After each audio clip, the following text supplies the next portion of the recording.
I was checking my fence line one hot afternoon when I noticed something insane. Fresh construction tearing through my pasture. Bulldozers, cement trucks, and workers in hard hats.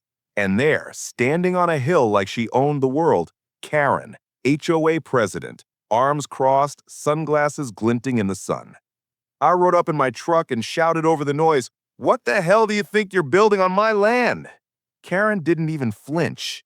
"These are HOA-approved homes. This subdivision will raise everyone's property value. Consider yourself lucky."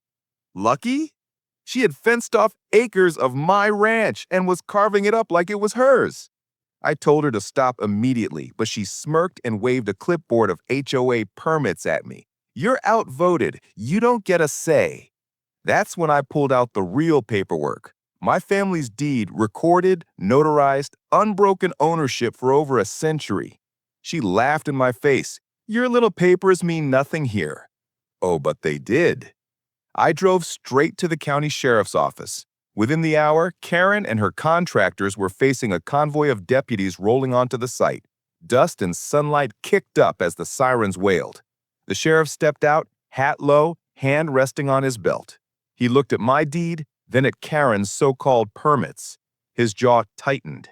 "Ma'am, these are worthless. You're trespassing and illegally building on private property." Karen's smug face cracked.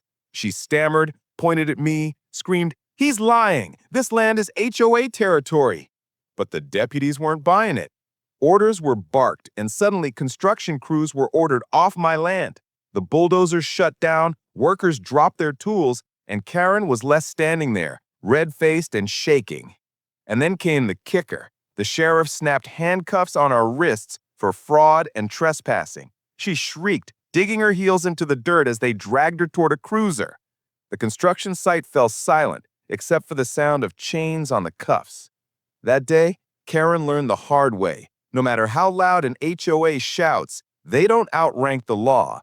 And my ranch, it stood untouched, while her entire scheme collapsed in the dust. I am Liam, and trust me, the next HOA story is even worse. Subscribe now.